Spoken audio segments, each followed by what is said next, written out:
बिल्कुल बिल्कुल। अच्छा और नहीं, अच्छा, और मोहल्ले में क्या हो रहा है? अरे मोहल्ले में क्या चल रहा है मोहल्ले में बहुत बड़ा फ्रॉड हो रहा है अभी सेकंड टाइम। जावेद शेख के साथ अच्छा तो नहीं हो रहा यार, इस दूल्हे के साथ। इतना शमसा से वो मोहब्बत करता है, सब पागल है ना? जंजालपुरा है ये, जंजालपुरा वाला मोहल्ला है। अच्छा, अब ये क्या जावेद शेख के साथ क्या होगा? शादी हो गई शमसा के साथ, फाइल भी मिल गई उसको, गोल्ड भी मिल गया, अब क्या होगा? मैं बता दूंगी तो आप देखेंगे ना। अरे मैं फिर भी देखूंगी, मैं फिर भी देखूंगी। लेकिन तुम्हें नहीं लगता कि शमसा का कैरेक्टर तुम्हारे साथ तुम्हारे लिए प्रॉब्लम क्रिएट करेगा? लेकिन हैदर ने अब तुमसे कहा शादी करूंगा, ये क्यों भाई?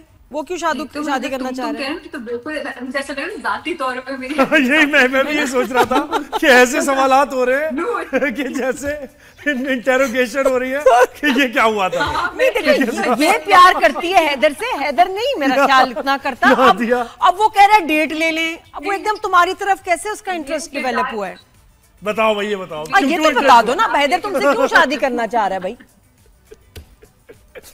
भाई देखिए, बात ये है कि Haider is a good boy, nice person of mohalla. उसकी इमेज जो है वो अपनी इतनी इमेज मैनेजमेंट कर रहा है, तो कहीं से भी वो अब चाहता, वो शमसा को साफ दिख रहा है कि उसके लिए भाई किसी को आप चाहते हैं तभी आप इतने पागलपन कर रहे होते हैं ना, जो ये भी कर लो वो भी कर लो, भगा के ले आओ।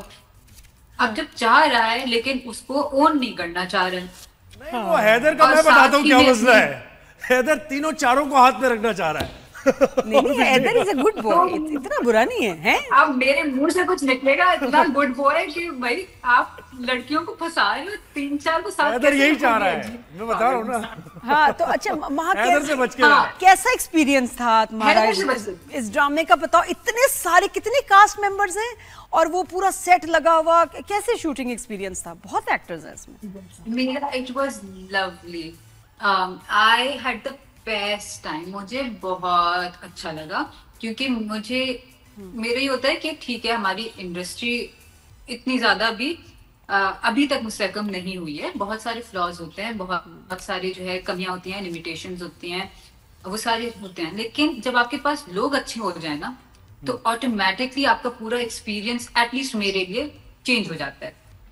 तो हर कोई, मतलब हिना आपा से लेके जी क्यू, और उसके बाद फिर सरहा, उसके बाद फिर जरनाब, तनवीर साहब, सब लोग इतने अच्छे थे। The makeup artist Faraz, everyone, मतलब मैं सबका, मेरा दिल चाहता है मैं एक एक टीम मेंबर का नाम लूं, क्योंकि सबने सब फेवरेट कैरेक्टर कौन सा है? किसको देख के बड़ा एंजॉय कर रही हो? किसका कैरेक्टर पसंद है? यार मैं अगर सच बताऊं, अगर मैं एज एन एक्टर देखूं तो मैं शमसा के कैरेक्टर को बहुत पसंद करती हूँ। मतलब क्या औरत है वो, क्या है वो। मतलब मैं एक बात बताऊं, ये जो तन्हाइयां में ये शहनाज शेख और मरीना खान वाला जो दौर था, उनमें से कोई ना कोई कैरेक्टर आपको जरूर करना चाहिए। जहां तक मैंने आपको अभी तक देखा है और रीड किया, जबरदस्त कैरेक्टर। मुझे बड़े सीरियस कैरेक्टर किए हैं इसने बहुत। अच्छा। मुझे तो कॉमेडी में अच्छी लग रही है। हाँ बोलो माँ, तुम बोलो बेटा। नहीं, मुझे स्क्रिप्ट मिले तो मैं करूं। हाँ। जो स्क्रिप्ट मिलेगी सर, उसमें से मैं बेस्ट चूज नहीं, स्पॉन्टेनियस है ना आप, इसलिए मैं कह रहा हूँ वो कैरेक्टर डिमांड करता है। अच्छा, और वहाँ वो जो दूसरे है ना, जो दूसरे कैरेक्टर होते हैं, जैसे तुमने दानिश तैमूर के साथ ड्रामे में किया कि जी भाभी की बहन जो इस पे डोरे डाल रही है कि नहीं शादी उससे नहीं करो, मुझसे हो जाए, ये स्टीरियोटाइप कैरेक्टर्स, ये करके क्या फीलिंग आती है और ये क्यों करना चाहिए या नहीं करने चाहिए? इसके पीछे क्या थी? इसकी बहुत सारी वजूहात हैं। It was a bit unlike you. जाती तौर पे बिल्कुल, जाती तौर पे मैं नहीं करना चाहती। बिल्कुल। हाँ, पता, मैंने कहा तुम्हारे, मुझे लगा नहीं तुम्हारे टाइप का। बिल्कुल, देखिए जाती तौर पे मैं नहीं करना चाहती। क्यों? क्योंकि मैं चैलेंज नहीं फील करती, और फिर ओवरऑल अगर मैं पिक्चर में देखूं तो मुझे लगता है कि मैं एज एन एक्टर भी खुश नहीं हूँ, और मैं दे क्या रही हूँ आवाम को, अपनी ऑडियंस को, वो ऑडियंस जो हमें बनाती है, ठीक है, तो मैं उनको क्या दे रही। तो इसलिए मेरी पूरी कोशिश होगी कि मैं अब वो नहीं करूँ। हाँ, लेकिन अगर मेरे पास जैसे उस वक्त हुआ था कि मेरा वैल्यू सिस्टम थोड़ा ऊपर नीचे हो रहा था, क्योंकि रिवॉर्ड सिस्टम अलग था। जब आप ये देखते हो कि यार अच्छा, ये यहाँ पे ये 36 बुरे काम, और उसको मैं अब कैटेगोरिकली बुरे काम कहूंगी, 36 बुरे काम करके शायद फिर आपको पॉपुलैरिटी मिलती है, तो नंबर्स मिलते हैं, तो ये होता है वो होता है, फिर आपको कोई एक अच्छा कैरेक्टर मिलता है, अच्छे प्ले में मिलता है, तो फिर आप कहते हो कि चलो 36 करके देख लेते हैं ना, फिर जगह बनाते हैं। अब मेरा ये मानना है कि 36 में जितना आप नुकसान कर रहे होते हैं ना, कम से कम मैं वो नुकसान नहीं उठाना चाहती अपनी जात पे और अपने क्रिएटिव प्रोसेस पे और अपनी आवाम के, बिल्कुल। अपनी ऑडियंस और माँ अब कितने साल हो गए, तुमने बिल्कुल सही कहा, कितने साल हो गए अभी इंडस्ट्री में माशाल्लाह? मेरे ख्याल से 5-6 साल हो गए हैं। तो क्या लगता है कि बच्चियों के लिए क्या मुश्किलात हैं शोबिज में, हमारी इंडस्ट्री में, फायदे क्या हैं और चैलेंजेस क्या हैं? देखिए बहुत सारे, मैं तो बिल्कुल ब्लाइंडर्स लगा के काम कर रही थी, तो मुझे तो पता ही नहीं होता था कि क्या हो रहा है क्या नहीं हो रहा है, ठीक है। मैं बस कहती थी अच्छा मेरे पास जो आ रहा है मैं उसमें देखूं। अब थोड़ी थोड़ी मैं बेदार होने लगी हूँ, आंखें खुलने लगी हैं, और बिल्कुल, और सिर्फ हमारी इंडस्ट्री के बारे में नहीं है, ये हर इंडस्ट्री के बारे में है। ये पितृशाही के बारे में नहीं, वो तो खैर पितृशाही वो और बात है, लेकिन वहां मैंने अक्सर ये देखा सोशल मीडिया, मुझे ज्यादा इन्फॉर्मेशन नहीं है इस चीज की, अक्सर मैंने देखा जो नई जो अपकमिंग आर्टिस्ट होती हैं या स्ट्रगलिंग आर्टिस्ट होती हैं, बड़ा ज्यादा इंडस्ट्री के बारे में बुरी बातें करती हैं। तो क्या वाकई एग्जिस्ट करती है, बोलने लगे मुश्किलात हैं डायरेक्टर्स को लेके, पेमेंट्स को लेके, चांस देने के लिए, फेवरेटिज्म है, ग्रुपिंग है, आपकी ऐसा कुछ है? बिल्कुल, ये सारी चीजें हैं, मैं सब एक एक करके गिनवाना चाहती हूँ। प्लीज बताएं।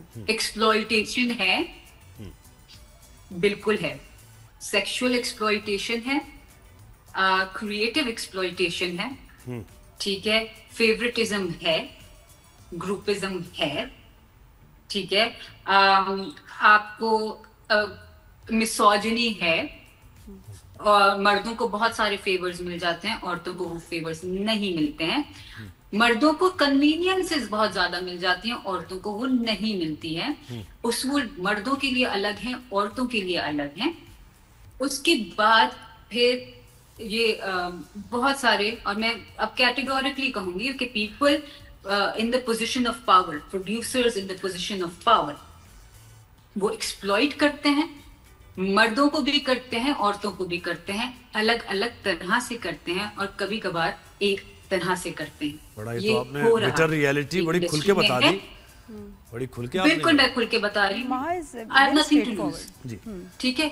अगर मेरे ये बात कहने से कोई मुद्दात हो सकता है और किसी को डर के मारे वो चीजों से रुक सकता है, तो उसको रुकना चाहिए।